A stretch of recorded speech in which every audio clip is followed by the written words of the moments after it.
오늘은 정치 1번지 서울 종로 출마를 놓고 고민하고 있는 자유한국당 황교안 대표가 어떤 선택을 하게 될지 맞짱 토론에서 짚어보도록 하겠습니다. 총선을 앞두고 여야 모두 법조인 출시를 대거 영입하고 있는 상황도 살펴보겠습니다. 맞짱 토론 먼저 출연자들을 소개해드립니다. 제 오른쪽입니다. 최창렬 용인대 교양학부 교수입니다. 안녕하세요. 네, 안녕하십니까? 네. 제 왼쪽입니다. 신율 명지대 정치외교학과 교수입니다. 예, 안녕하세요. 네, 어서 오십시오. 한국당 황교안 대표가 오늘 출마 지역을 결정할 것으로 보입니다. 앞서 이낙연 전 국무총리가 더불어민주당 후보로 출사표를 던진 종로를 선택할지 아니면 다른 지역으로 출마할지 관심을 모으고 있습니다. 한때 친박의 핵심으로 꼽혔던 무소속 이정현 의원은 어제 앞서 종로 출마를 선언했습니다. 토론 시작하겠습니다.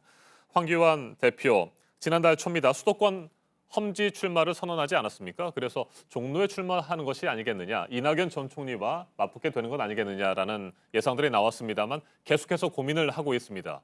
오늘 결정이 내려질 것으로 예상이 되는데 어떤 결정을 하게 될지 궁금합니다.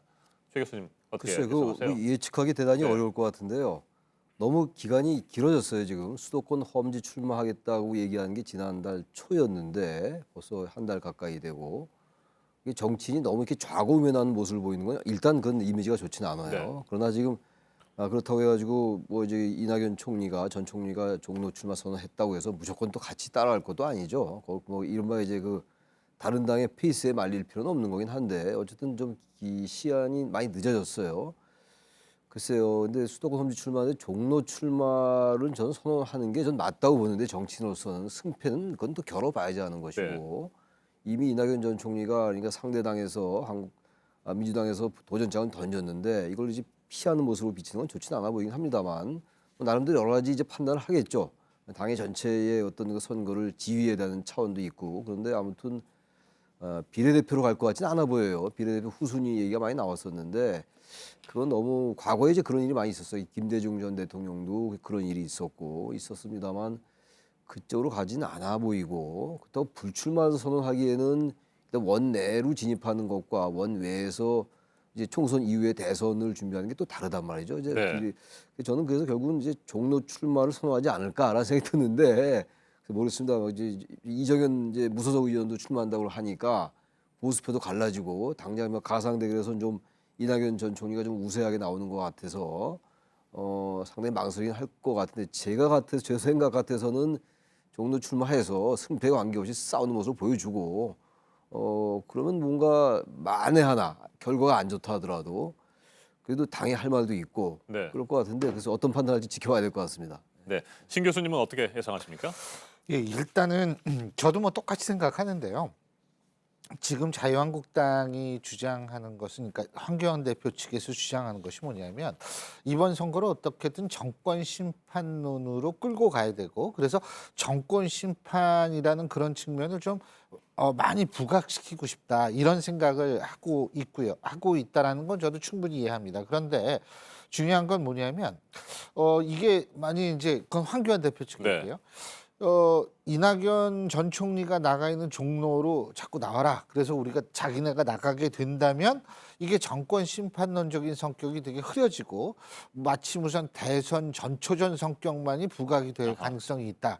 그렇기 때문에 이 정권 심판론을 부각시키기 위해서라면 황교안 대표가 종로에 나가는 것이 그렇게 바람직하지 않다라는 논리를 펴고 있습니다. 근데 저는 최창렬 교수님하고 똑같은 생각을 갖는 게 뭐 그럴 수 있어요. 그럴 수 있지만 중요한 것은 뭐냐면, 자, 이렇게부터 생각을 해보죠. 황교안 대표가 종로 말고 다른 곳에 나갔다라고 했을 때, 첫째, 그렇게 되면 어떻게 되냐면 이낙연 전 총리하고의 대결을 피했다라는 얘기를 들을 수 있고요. 둘째, 이제 그 다음부터 또 불붙는 게 당내에서 얘기하는 게 거기가 험지냐 아니냐, 예, 이 얘기가 이제 불붙을 거란 말이에요. 이렇게 되면 결국은 뭐냐면 총선에서 정권 심판론적 성격을 아까 살리겠다는 것이 황교안 대표 측의 생각인데, 결국 험지 논쟁 붙고 뭐 피했다는 논쟁 붙으면 정권 심판론적인 그 성격 자체가 없어지는, 덮여지는 그러한 결과가 초래될 수 있다라는 그런 생각이 들고요.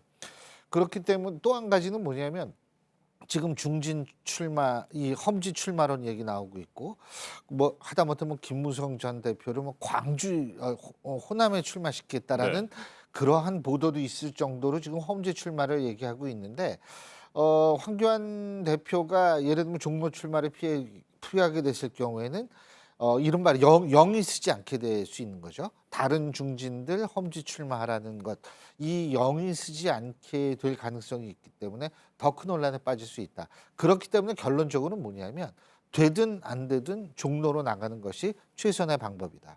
그리고 종로는 예로부터 정치 1번지라는 얘기를 들었기 때문에 실제로 뭐 만에 뭐 선거라는 거 모르니까요. 만약 안 된다 하더라도 그 상처는 어느 정도 용납될 수 있는 상처가 되지 않을까라는 생각은 하거든요. 근데 만일 딴 데 나가가지고 안 됐다 그러면 그거는 이것도 안 되고 저것도 안 되고 모든 것이 안 되는, 오히려 리스크를 부풀리는 결과를 가져올 가능성이 있다. 그래서 저는 더 시간 끌지 말고 그냥 결정을 하는 것이 합리적이고 또 이 야당의 리더로서의 어떤 모습이 아닌가라는 생각이 듭니다. 네, 황교안 대표가 종로로 출마하는 것이 최선이다 이런 생각이시군요. 그럼에도 불구하고 종로를 피하게 된다고 한다면 과연 이낙연 전 총리의 대항마로 한국당은 누구를 내세울 것이냐 이 또 고민을 해야 되잖아요. 현재 나오는 얘기로는 김병준 전 비상대책위원장을 내세우거나 아니면 뭐 아예 신인을 내보낼 수도 있다 뭐 이런 얘기도 나오는데 이건 어떻게 보십니까? 아예 신인이 나온다라는 거는 이제 종로 그 선거구에 힘을 빼겠다라는 거죠. 네. 이낙연 전 총리가 계속 이제 민주당에서 종로에 무게를 두면서 거기에 어떤 정치적인 상징성을 계속 부여하는 거잖아요. 근데 만약에 이제 한국당에서 신인을 거기에 이제 출마시키면 그런 의미는 완전히 반감되는 거죠. 과거에 문재인 후보가 나올 때 부산에 이제 손수조 후보가 나온 적이 있었어요. 네, 그런 쪽에 이제 그 이미지가 연상되긴 합니다. 힘 빼기 전략이요. 힘 빼기 전략이죠, 말하자면. 거기에 대해서 너무 과도한 의미를 부여하지 않게 하는 것, 그리고 이낙연 전 총리를 지나치게 키우지 않게 하는 뭐 이런 정치적 의미 있을 거예요. 근데 어쨌든 지금 뭐 우리 신 교수님도 잘 말씀해 주셨습니다만 종로에 대해서 한국당이 너무 지금 그 많은 걸 생각하는 것 같아요. 선거라는 게 뭐 종로만 중요한 게 아니거든요. 다 중요합니다. 유권자는 다 1인 1표 아닙니까? 표의 등가성이 있는 거라서 과도하게 종로가 1번지다, 정치 1번지다 해서 의미가 과도하게 부여되는 것도 저는 정치에 있어서 너무 좋은 건 아닌 것 같아요. 물론 이제 종로란 지역구가 대통령을 3명 배출했죠. 과거 윤보선 대통령까지. 네. 게다가 이제 뭐 노무현 전 대통령 같은 경우도 한번 출마했다 떨어진 적이 있어요. 신 교수님 말씀처럼 떨어진 다음에 다시 또 더 큰 선거에 나갈 수 있는 건데 아무튼 너무 과도하게 의미를 부여되는 거는 저는 맞지 않는다고 보고, 아무튼 간에 김병준 전 비대위원장 같다면 어쨌든 뭐 이낙연 전 총리와 이제 민주당으로서는 부처럼하다. 이 김병준 정도가 나오면 우리가 이낙연을 내세운 게 의미가 있다고 볼 수 있을 거예요. 근데 모르겠어요. 김병준 전 비대위원장 아니면은 이보다는 저는 아예 황교안 전 총리가 나와서 전직 총리끼리 한번 붙어보든가, 황교안 대표가 나가서, 아니면 아예 힘을 빼서 신이 나가는 게 맞지. 김병준 전 비대위원장이 나면 좀 어중간한 것 같아요. 이 의미를 어떻게 부여할 것인지가 좀, 그래서 글쎄요, 뭐 예측이 어떻게 맞는지 모르겠습니다만 아예 황 대표가 나가든지 네. 신이 나는 게 오히려 한국당을 위해서는 오히려 의미가 있지 않을까 이런 생각도 듭니다. 네, 신 교수님. 한때 친박계 핵심으로 꼽혔습니다. 무소속 이정현 의원 네. 어제 종로 출마를 선언했는데 이게 변수가 될 수 있습니까? 저는요, 이 선거와 정치에 있어서 가장 중요한 요소 중에 하나는 그 절박감, 그리고 그 절박감을 통한 진심의 전달이라고 생각합니다. 그런 측면에서 볼 때에는 이정현 의원이 이 종로 출마라는 거는 제가 볼 때는 나름대로 의미 부여가 가능하지 않을까 이런 생각이 듭니다. 그러니까 친박 핵심이다 박근혜 전 대통령의 또 복심이라고 불렸던 분인데 어쨌든 지금 상당히 정치적으로 어려운 환경에 처해 있지 않습니까? 그렇기 때문에 본인의 입장에서 볼 때에는 아예 그냥 정치 1번지에 내가 한번 도전을 하겠다라는 그런 것을 통해서 본인의 정치적 절박감을, 그리고 박근혜 전 대통령뿐만 아니라 이 친박계 전체의 절박감을 오히려 보여주는 그런 역할을 한다라는 네. 측면에서 저는 의미 부여는 가능하다고 보는데, 중요한 것은 뭐냐면 지금 통합을 얘기하고 있잖아요. 그죠? 통합신당 나온다고 얘기가 나오고 있는데 이정현 전 대표가 이제 먼저 나가겠다라고 얘기를 한 거니까 그럼 나중에 이 통합은 어떻게 될 것인가를 우리가 또 생각을 안 해볼 수가 없는데요. 그래도 이정현 의원 같은 경우에는 집권 여당의 당 대표 출신이기 때문에 제가 볼 때에는 본인이 출마를 했을 때에는 어떤 식으로든 후보 단일화 협상에 저는 응하게 될 것이다라는 생각을 합니다. 누가 될지는 모르겠지만 어쨌든 단일화의 필요성 때문만이 아니라 보수 통합이라는 명분 때문에 이 소위 말하는 후보 단일화라는 것이 절실하게 필요하다라고 생각할 수밖에 없고요. 그래서 그렇게 될 거라고 생각은 하는데 어쨌든 지금 먼저 출사표를 던진 것은 제가 볼 때에는 지금 정치적 상황에 있어서의 절박성을 제가 볼 때는 잘 표현한 것이다. 이렇게 저는 의미부여를 하고 싶습니다. 네, 황교안 대표가 어제는 TK로 불리는 대구 경북 지역 한국당 의원들을 잇따라 만났습니다. 점심과 저녁 식사를 같이 했는데 TK 지역 의원들의 불만이 굉장히 많았다고 합니다. 컷오프의 비율을 TK 지역만 높이는 부분에 대해서 불만을 얘기했고 뭐 이걸 달래는 얘기도 황교안 대표가 했다고 하는데 이 부분은 어떻게 보세요? 그래서 어쨌든 TK 지역에서 지금 불출마 선언은 한 명밖에 안 나왔거든요. 어쨌든 간에 한국당의 가장 그 중요한 톱팟은 TK예요. 그리고 TK는 뭐 험주한 전혀 반대 개념 아닙니까? TK 지역에는 이제 한국당의 공천을 받으면 뭐 당선된다라고 보는 게 뭐 기정사실인데 최소한 이건 TK 의원들, TK 지역에 계신 분들의 생각이고 적어도 기득권을 좀 내려놓는 모습은 보여줘야죠. 물론 그 자체가 우리 정치를 바꾸거나 한국 정당의 여러 가지 기능을 바꾸는 건 아니라 하더라도 TK 지역에서 그동안 계속 이 한국당의 텃밭을 하고 기본 그 근거지가 되어 왔으면 적어도 책임지는 모습을 보일 필요가 있어요. 지금 왜냐하면 이 선거가 지난 4년 전에 2016년도 선거 아니었습니까? 그 탄핵은 2017년도였어요. 네. 그 탄핵을 이제 촉발한 이른바 최순실 사태가 2016년도 가을부터 이제 불거지기 시작했고, 그럼 지금 총선에 지금 현재 국회의원들은 탄핵 이전에 국회의원 당선된 분들이거든요. 그럼 적어도 TK 지역이 자신들의 기득권을 내려놓는 모습은 적어도 지난 정권의 핵심 정당의 핵심 세력이었다는 측면에서 그런 것은 보여줄 필요가 있어요. 그게 책임 있는 정치거든요. 근데 여전히 왜 TK 우리에게만 자꾸만 이런 것들 요구하냐고 얘기하는 거는 그건 전 정치인으로서 여당이 됐건 야당이 됐건 바람직한 태도는 아니다라고 생각되고 황교안 대표로서는 당연히 TK 지역에다가 그런 것들을 요구할 수 있는 거죠. 물론 이제 황 대표 왜 당신은 왜 아직 출마 선언하지 않느냐라는 건 별개 문제고 이거 이따 밝혀질 것이고 적어도 그래서 결론적으로 TK 지역 의원들이 이렇게 자꾸 우리에게만 왜 이런 것들을 강요하냐고 얘기하는 것은 저는 책임 정치라는 측면에서 바람직하지 않다고 생각합니다. 네, 신 교수님 실제로 뭐 일부 의원들의 경우에는 황교안 대표가 종로를 피하는 듯한 모습을 보이면서 왜 자신들에게만 희생을 강요하느냐 뭐 이런 얘기도 하는 모양입니다. 뭐 별 얘기 다 나오는 네. 모양이에요. 뭐 대구 경북 지역이 무슨 식민지냐 뭐 이런 식으로 얘기도 하고 표현이 뭐 별별 표현이 다 나오는 모양인데 그런데 지금 그 최청래 교수님께서 말씀하셨듯이 실제로 TK 지역은 새누리당 자유한국당의 입장에서 볼 때에는 뭐 당연히 텃밭이라고 얘기할 수 네. 있는 지역 아니겠어요? 그러면 이런 지역의 의원들이 자신들의 어떤 기득권이라든지 자신들의 이익을 포기하는 모습을 국민들에게 보여줘야만 실제적으로 지금 야당이 주장하고 있는 정권 심판론의 절박성과 그리고 장기적으로 봤을 때 어떤 대선까지 있어서 이 정권 교체의 필요성을 국민들한테 아주 잘 전달할 수 있다라고 생각을 합니다. 그러니까 우리는 절박하기 때문에 이 정도의 물갈이 노력이라든지 이 정도의 이 뭐 정치 신이라든지 이런 사람들을 이 당선시키기 위해서 노력을 했다. 이런 식으로 사실 보여주는 것 이것은 장기적으로 보거나 아니면 아까 말씀드렸듯이 자유한국당이 그렇게 주장하는 정권 심판론 이런 거를 살리는 상징성에 있어서 가장 중요한 지역이자 가장 용이하게 그러한 상징성을 보여주는 네. 지역이라고 생각을 하기 때문에 뭐 가능은 할 것 같아요. 근데 그 오늘 아침에 그 뭐 기사가 나왔더라고요. 김영호 공관위원장이 소위 말해서 이제 TK 지역의 구체적인 플랜을 이 제시할 것이다라는 기사가 나온 것 같은데 만약에 그게 사실이라면 제가 볼 땐 TK 지역에 있어서의 그 진통은 지금부터 시작이겠죠. 근데 진통하지 말고 좀 스스로 먼저 던지는 모습들을 보여주는 것도 한국당 더 나아가서 지금 현재 문재인 정권과 대립 관계에 있는 야당의 운명을 위해서는 좀 필요한 과정이 아닌가라는 생각은 갖고 있습니다. 네. 황교안 대표와 자유한국당 얘기는 이 정도로 정리를 하고요. 다음 주제로 넘어가 보도록 하겠습니다. 4.15 총선을 앞두고 최근 각 당이 이른바 율사로 불리는 법조인들의 영입 경쟁에 나선 모습입니다. 최 교수님, 네. 예전에도 맞짱 토론에서 그런 얘기를 하셨어요. 법조인들이 우리 국회에서 너무 과다 대표되고 있다. 네, 그런 우려 뭐 지금도 계속 나오는 모양입니다. 어떻게 보십니까?